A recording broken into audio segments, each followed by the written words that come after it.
I came home 10 years late. Not that anyone said it. No welcome sign.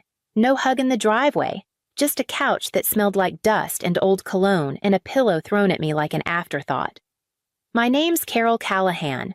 I served 2 tours in Iraq, 1 in Afghanistan. I was military police. I came back with a limp, a back full of screws, and a head that never quite stopped spinning. I hadn't been home for Christmas in a decade. I thought that mattered. My mother, Diane, had set the table like it was a catalog shoot polished silverware, 3 different pies ham glazed to perfection. Everything sparkled except the people. My father, Frank, barely said 2 words since I arrived. He folded his napkin with the precision of someone avoiding eye contact. My sister, Kelsey, 28, floated in and out of the room, talking about Bitcoin and a friend's hot tub in Miami. I didn't say much. I never do anymore. I watched the fireplace flicker and tried to pretend this was home. Dinner started quiet tense in the way only families can be. Frank passed the mashed potatoes without looking up. Diane carved the ham like it owed her money. Kelsey scrolled on her phone, laughing softly at something none of us could see.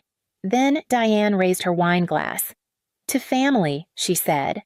Her lipstick had smudged just a little on the rim, and to finally moving on from burdens that drag us down.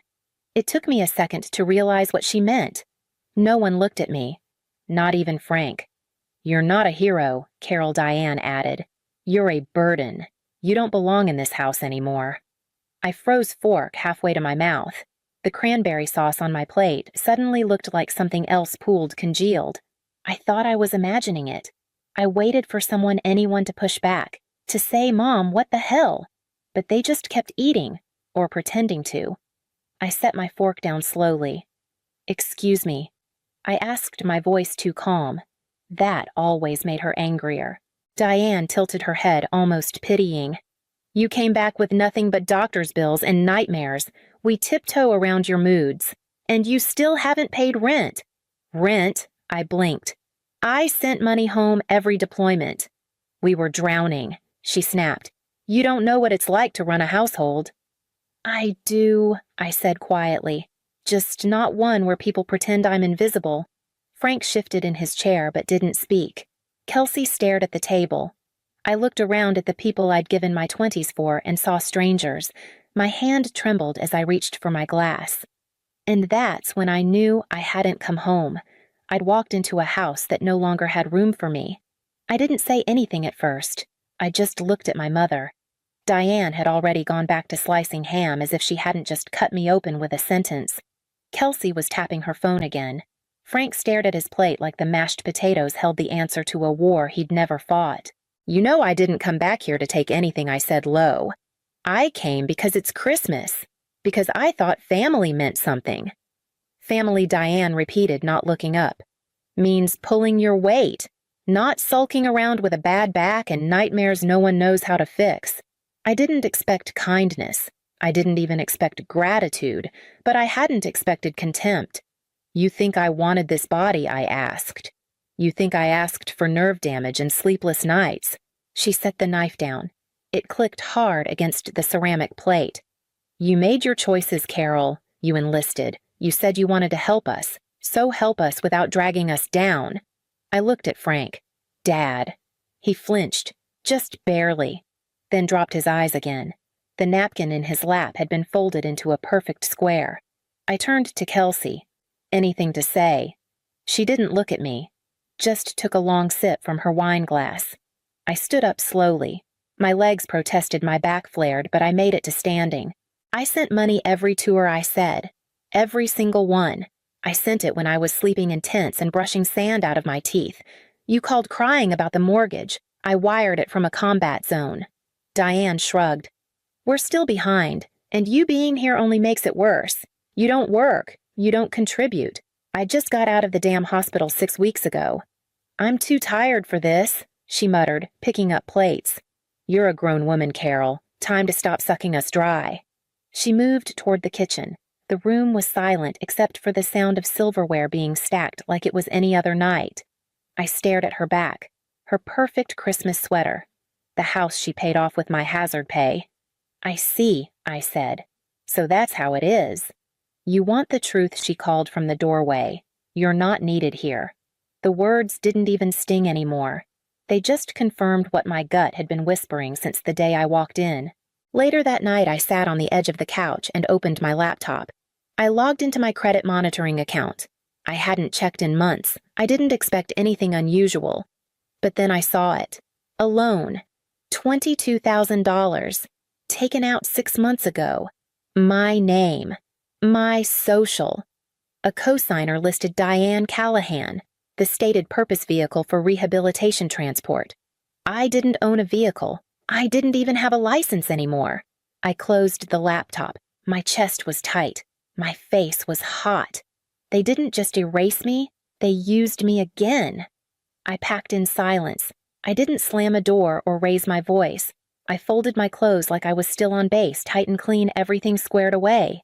The loan documents I printed. The screenshot of the co-signed form. I slipped them into a folder with my name printed neatly across the tab, Carol Callahan, SSN, ending 1194. No one stopped me. As I zipped my duffel, I heard Diane in the kitchen running water over dishes. Frank was nowhere to be seen. Kelsey's voice floated from the hallway, something about gas prices and a friend in Scottsdale. When I stepped outside the porch, light flickered once before going out. I walked 3 blocks to the bus station with my bad leg dragging and my boots pressing old pain into the ground. It was close to midnight. The town was quiet, cold. No snow, just the bite of December on bare hands. I didn't buy a ticket home. I didn't even know where home was anymore. I bought a one-way fare to Mason County where my grandmother lived. Ruth Whitmore, 80 years old, gray hair, wild like a thicket eyes, still sharp. I hadn't seen her in 6 years, not since deployment, but I still remembered her voice. "If you ever need somewhere to breathe, come here." The bus was mostly empty. I sat in the back with my coat pulled over my chest and my folder tucked like armor against my ribs. I didn't cry, but I didn't sleep either. We rolled through the dark hills and past frozen fields, towns that blinked and disappeared. When I stepped off in front of her mailbox, it was just past 5 a.m. The sky was violet and bleeding orange at the edge. Her porch light was already on. I didn't knock hard, just once. She opened the door in a flannel robe, eyes soft and unsurprised. Her gaze dropped to the duffel bag. The limp. The bruises I hadn't seen, but she did. And she said 5 words. I knew they'd do this. That was it. No lecture, no fuss, just truth. I broke, right there on her porch. I sank to the steps, and she lowered herself with me. She wrapped those bird-boned arms around my shoulders and held me like I was 6 again, scared of thunderstorms and the sound of my parents yelling behind closed doors. Inside, her house smelled like cinnamon and pine sol. The floors creaked in the same places. The radiator clicked. Everything was the same except me. She didn't ask questions that night. Just made up the guest bed with old quilts and set a glass of water beside the nightstand. I slept. Not like someone escaping, but like someone being let back in. In the mornings, I sat on her porch swing with black coffee and a blanket over my knees. The soybean fields were stripped for winter flat and frozen, but the horizon was wide. No one asked me for a favor. No one hinted at disappointment. No one looked at me like I owed them something. It felt strange at first being allowed to just exist. Veterans don't learn that. We learn to serve, to prove, to earn our place. Stillness felt disloyal, so I started writing. At first, just fragments. Words like IED, burn pit, 24-hour fire watch Kandahar. Then, whole memories came out. Some I hadn't touched in years. Some I had never said aloud. One page just read, "They called me a burden." But I carried them for 10 years. 2 weeks into staying with Grandma Ruth, I woke up with something unfamiliar in my chest. It wasn't peace, not yet. It was clarity. I drove her old truck into town, stiff at the wheel, my left leg fighting the clutch like a memory that wouldn't let go. At the VA clinic, a woman at the front desk glanced up with tired kindness. "I want help," I said. She nodded. Not surprised, not moved. Just like she'd heard it before and still thought it mattered. That same day, I met with a trauma counselor. She didn't ask me to relive anything, just sat there and let me speak when I was ready. I joined a peer group the following Tuesday, 5 of us. 3 men, 1 woman older than me. One had a prosthetic, one had eyes that never stopped scanning corners. We didn't shake hands. We nodded. After I shared part of my story just to the edge of it, one guy leaned forward and said, "You don't owe anyone anymore. We already paid." That stayed with me. It echoed in my head later that week when Grandma Ruth came into the living room holding a long white envelope. Her hands trembled, but her voice was firm. "It's time you saw this." Inside every letter I'd mailed her from every deployment, yellowing paper, sand still in the folds. Envelopes with my handwriting sometimes smudged, always signed Love Carol. And inside each one, carefully tucked, were photocopies of money orders. Each one matching the dates Diane claimed we never got enough. Ruth had even stapled printouts of bank transfers and Western Union receipts, each line highlighted. She'd kept track. While they spent, she documented. Ruth handed me an old cell phone next. "Voicemails," she said. "From your mother. Every time she called crying about bills." I played one. Diane's voice cracked through the static. "Carol, if you don't send it this week, they'll take the house. Please, don't leave us like this." The same house she now said I never helped with. I sat there, folder on my lap, like holding my own defense in a courtroom that had already tried and sentenced me. The next morning, I met with an attorney in town.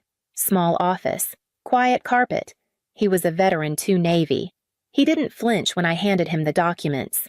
"Identity theft, fraud, emotional coercion," he said. "We can start with a credit freeze and go from there." I didn't want prison time. I just wanted my name back. He nodded. "We'll restore it."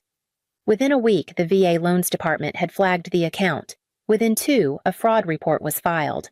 My name was cleared on paper, but the stain still felt fresh under my skin. Kelsey's name appeared fast in the investigation. Co-signer, her IP address, her email trail. Diane's signature wasn't just co-signed, it was forged in my handwriting. The thing about healing is sometimes it starts with a knock. That knock came the following Thursday. Diane called the landline at Ruth's. I didn't answer. She left a voicemail. "You think you can ruin us after everything we did for you. I forwarded it to my lawyer. Uncle Dennis texted, 'This is going too far.' I blocked him. Frank never called. But Kelsey sent a single message. 'I didn't know it would hurt you like this. I just needed the money.' I was scared. I didn't respond. Some truths don't need a conversation. They just need a boundary." That night, Ruth sat beside me on the porch. She handed me a mug of chamomile and said, "You didn't get justice, baby. You got clarity." Sometimes that's all we ever get. The air smelled like wood smoke. In the distance, someone's dog barked once and stopped. The stars were so many they pressed down like memory. And for the first time since I'd come home, I didn't feel erased. I felt real. The call came on a Tuesday, late afternoon. I was outside splitting kindling beside the shed when Grandma Ruth stepped out, cordless phone in hand. "It's your father," she said, and held it out like something fragile. I wiped my hands on my jeans before taking it. "Hi," I said, voice flat. There was a long pause. Then Frank's voice barely above a whisper. "I failed you, Carol." He said it like it had been rotting inside him for years. I kept quiet because I didn't want to lose her. He continued, "But I lost you instead." I leaned against the wall of the shed, let the wood rest against my hip. I didn't speak right away. "You didn't lose me, Dad," I said finally. "You gave me away." He didn't argue. The line went quiet except for the sound of him breathing. I could picture him at the kitchen table, napkin folded, eyes down, just like every dinner we ever shared. He cried, quiet, broken sobs that came in short bursts. I didn't join him. I just held the phone until he had nothing left. That call didn't fix anything. It didn't erase what he'd allowed. But maybe it cracked the surface of a silence I'd been drowning in my whole life. 2 days later, I got a message from Kelsey. Just one text. "I messed up. I was scared. I was stupid. I'm sorry." I stared at it for a long time. The words didn't sting, didn't soothe. They felt like she'd copied them from somewhere too neat, too late. I didn't reply. Some ghosts belong unanswered. That night, I sat with Ruth in the kitchen. She was chopping apples for a pie, humming low under her breath. The same melody she used to sing when I had nightmares as a child. I don't know if I'm angry or just done, I told her. You don't have to decide, she said. You don't owe them a resolution. I nodded. She slid the pie into the oven. Outside, the wind knocked once against the pane, then moved on. I enrolled in online night classes using my GI Bill cybersecurity. The irony didn't escape me. I'd spent a decade guarding convoys and clearing rooms, and now I was learning how to defend data instead of bodies. During the day, I worked part-time at a tractor repair shop in town. The owner, Jim, was ex-Air Force. First thing he said when I walked in was, "We don't care about your limp. Just show up, be honest, and finish what you start." That was enough. There was no uniform, no chain of command, just wrenches, oil-stained rags, and the occasional awkward silence when I froze mid-task without realizing it. Some nights, I still jolted awake, heart pounding the dark thick with old echoes. But I wasn't in a barracks or on a cot. I was in a real bed under thick quilts in a room that smelled like lemon oil and laundry soap. And no one asked me for anything. No one watched me eat like I was using up resources. No one called me a burden. I started to believe I wasn't.